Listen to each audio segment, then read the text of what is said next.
Hi guys, inuulan ngayon guys ng batikos yung gobyerno, lalong-lalo na yung DSWD na nagbigay raw ng 80,000 dun sa babaeng lumitaw lang sa imburnal. Ayan guys, ito nasa balita guys, viral na rin to sa lahat ng social media. Kaya nakita ko, grabe no, daming na nagre-react. Diba? Tinalo pa raw yung tupad, yung mga AKAP, 4-piece, tinalo pa. Kasi yun, lumitaw lang sa imburnal, binigyan na ng 80,000 ng DSWD yata, yung naghahawak ng social welfare. Parang parang yung nakaraang vlog ko, yung OFW welfare naman, yung OWA, kalahating milyon naman binigay dun sa bata. Ito naman, bago na naman guys. Napakabait talaga ng gobyerno, pero alam mo, hindi masyadong okay rin sa ibang tao yan guys, kasi alam nyo, kung nasa gobyerno kayo, lagi nyong iisipin yung pagkakapantay-pantay. Wag lang yung yung sumikat kayo, tumutulong kayo, hindi. Lagi nyong iisipin na may nanonood na ordinaryong tao na yung kalagayan nila halos kawawa pa doon. Kaya bilang isang gobyerno, yan ang iwasan nyo. Ito sa mga nagwo-work lang sa gobyerno, mga opisyal, yan ang iwasan nyo. Yung sobrang bait, dapat tama lang lagi. Laging minsan ipapantay nyo sa pinakamababang uri. Kayong mayayaman, okay lang yun sa inyo kasi mayayaman na kayo. Pero yung lagi nating iisipin, kung ano ang mararamdaman ng pinakamababang uri rin sa lipunan. Diba? Kawawa kasi yun eh. Nakakita yun. Yung pinakamahirap nga na tao, hindi man lang humingi ng suporta sa gobyerno, pero nagtsatsaga siya para mabuhay. Tapos yun, nakikita nila, lumitaw lang sa imburnal, binigyan na ng 80,000. Marami ako napanood, nabasang comment section na lilitaw na rin tayo sa imburnal, mabigyan tayo ng 80,000. Ganun lang pala. Diba? Mali. Yan. Kaya nababas yung government, DSWD.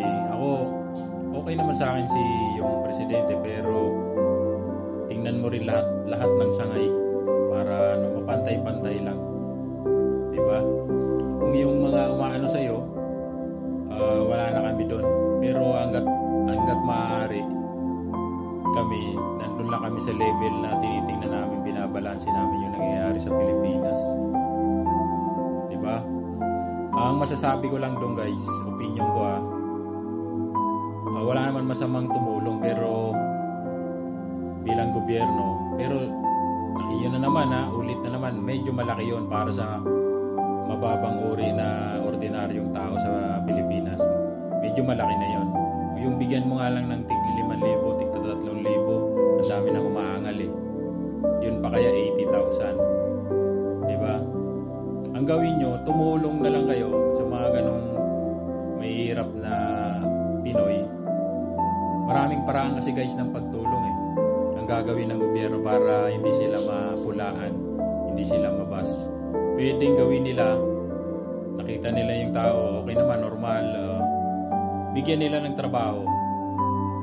O ikaw, ano bang skill mo? Ayan, punta ka dito sa ganitong department. Worker. O, kailangan mo ba? Yung gobyerno nangangailangan ng tagabalot ng bigas. O dito ka, babayaran araw-araw. Dapat nga, kung ako presidente guys meron na rin ang gobyerno ng sariling sariling pabrika niya sariling kumpanya niya. Sana meron rin gobyerno yung mga yung mga basic needs lang na kailangan ng tao. Yung kung pwede, gobyerno na ang gumawa. May bansang ganyan guys, gobyerno na ang gumagawa. Diba? Kagaya sa ibang bansa dito sa Middle East, lahat ng mga public utility driver dito, may nakikita ko, ang nagpapasahod gobyerno na. Wala na yung private. Gobyerno na lahat. May mga kumpanyang gobyerno ang nagmamayari. Lahat na makitang patambay-tambay dyan, pasok doon, magtrabaho ka doon, pag-aari ng gobyerno yon. Dapat sa Pilipinas ganyan. Yan ang kung ikaw ay isang presidente. Kasi mahirap lang puro tulong eh. Gawin mo para walang tambay, dapat meron parang isang paggawa ng gobyerno na lahat ng walang trabaho pasok doon. Wala nang masyadong hindi na pahihirapan masyado. Nandun na, gobyerno na humawak eh. Ikaw, pag-alagala ka dito, o ikaw, wali ka. Ano bang skills mo? Pwede ka tagabalot ng tissue. Ikaw, taga-repack sa machine ng mga tubig. Yung mga basic needs na kailangan sa gobyerno. Ikaw, taga-luto. Service ka dito sa isang department. Dapat ganun, guys. Para hindi natin maiwasan yung hindi pagkakapantay-pantay. Although talagang wala naman exactly pagkakapantay-pantay. Iniiwasan lang natin dito yung inggitan, ganun. Yun lang masasabi ko, guys. Bye-bye.